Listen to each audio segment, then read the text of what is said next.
저는 이번 여름에 좀 쉬면서 짐 엘리엇이라고 하는, 여러분 아시겠지만은 위대한 선교사 부인이 쓴 전능자의 그늘이라고 하는 책을 참 감동 깊게 읽었습니다. 저는 짐 엘리엇에 대해서는 오래전부터 알고 있었습니다. 그러나 그분의 상세한 내용에 대해서는 이번에 처음으로 제가 자세히 접했어요. 짐 엘리엇은 휘튼 대학의 우수한 학생으로 졸업을 했어요.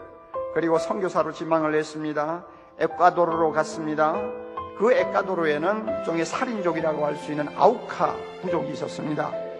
그 족속에 대한 이야기를 대학 다닐 때부터 들었는데, 그는 그때부터 마음에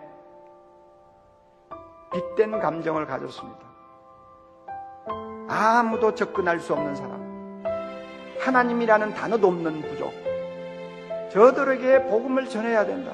주님이 나에게 명령하는 것은 그것이다. 그리고는 그가 하나님 앞에 날마다 그 족속에게 보내달라고 기도했습니다. 일기장에 이런 말이 있어요. 여러분, 우리의 기도와 이런 사람의 기도가 얼마나 다른가 하는 것을 한번 비교해 봅시다. 하나님, 저를 어서 아우카족에게 보내주소서. 아버지, 제 생명을 취하소서.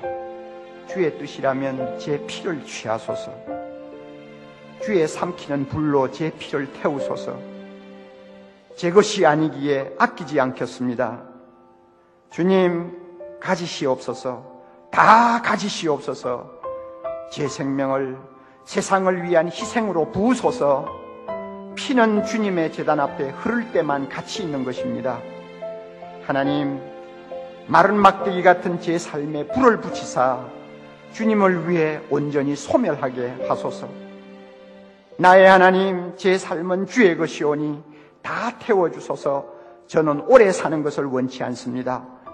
다만 주 예수님처럼 꽉 찬 삶을 살기를 원합니다. 저의 기도와 그 사람의 기도는 너무나 거리가 멀어요. 드디어 그는 친구 4명과 함께 조그만한 경비행기로 아우카족이 살고 있는 곳을 정찰한 다음 그 아우카족이 살고 있는 정글 옆에 모래톱이 있는 것을 발견했습니다. 강이 흘러가는데 강가에 모래톱이 있었어요. 저기다가 비행기를 강제 착륙시키면 되겠다 하는 생각을 했습니다. 그래서 만반의 준비를 하고 자기 부인에게 이제 작별 인사를 했습니다. 부인이 그런 말을 썼어요. 남편이 문을 열고 나갈 때 직감적으로 저 남편 다시 돌아오지 못하겠구나 하는 생각을 했대요. 2살짜리 딸이 있어요. 배 안에는 아기가 있어요.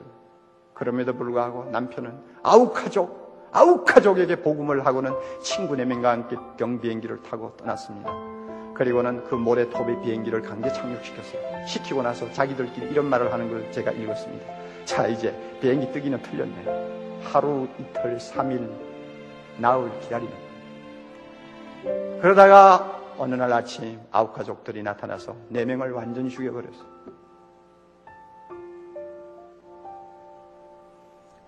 나중에 유복자로 남아있는 그분의 아들이 선교사가 되어가지고 아우카족을 위해서 선교사로 다시 사역을 시작한 것을 제가 읽은 일이 있습니다.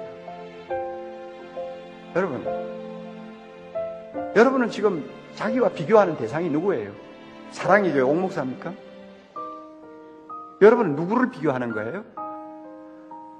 벌써 우리 자신이 누구와 나를 비교하느냐가, 나 자신이 지금 제 위치에 서느냐 서지 않느냐 아주 중요한 문제를 해결하는 관건이에요.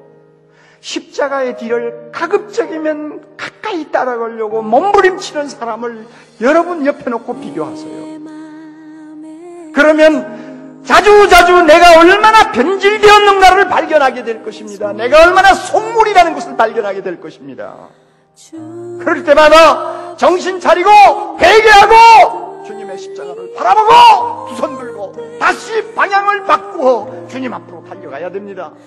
이렇게 해도 내가 건전하게 마지막까지 주님 앞에 칭찬받을 수 있도록 살까 말까인데, 그것마저도 포기해버리고 우리가 되는 대로 생활한다면 나중에 여러분 주님 앞에 가서 도대체 무슨 면목으로 서겠어요? 저는 소문난 교회에 목사된 것을 굉장히 불행으로 생각을 합니다. 나는 이렇게 큰 교회 된다는 것은 머리에 넣어두고 생각한 일이 없어요. 그래서 제자훈련 착실히 해가지고 한 사람이라도 주님이 원하는 삶을 살 수 있는 평신도 만든다는 이 꿈 가지고 지금까지 25년을 걸어왔는데 하나님이 무엇 때문에 공간도 없는 교회에 자꾸 이렇게 사람을 보내주는지 알 수가 없어요. 저는 솔직히 싫어요. 왜냐하면 사람이 많아질수록 한 영혼에 대한 가치가 자꾸 내 눈에서 사라져요. 그리고 쓸데없는 칭찬 많이 들어요. 나는 이런 거 싫어요. 주님이 분명히 말씀하셨어요. 세상에서 상 받은 사람은 하나님 나라 오면 상 없다고 그랬어요. 짐 엘리옥 같은 사람 29살에 세상 떠났어요. 아니요, 28살에 세상 떠났어요. 28살에 악구가족 하나 구원하려다가 세상 떠난 이 사람이 주님 앞에 가서 받는 상하고 내가 받는 상하고 여러분 비교가 되겠어요. 나는 세상에서 너무 많은 걸 받았어요. 이렇게 많이 받아가지고 나중에 주님 앞에 가면 벌거숭이가 될 확률이 굉장히 많아요. 우리 모두가 나중에 주님 앞에 가서 어떤 사람으로 서느냐가 중요한 것이지 세상에서 사람들이 무엇이라고 하느냐가 중요한 거 아니에요. 여러분 이거 믿습니까? 그렇다면 십자가의 영성을 회복합시다. 십자가의 영성을 회복합시다. 이것이 교회 갱신의 지름길입니다.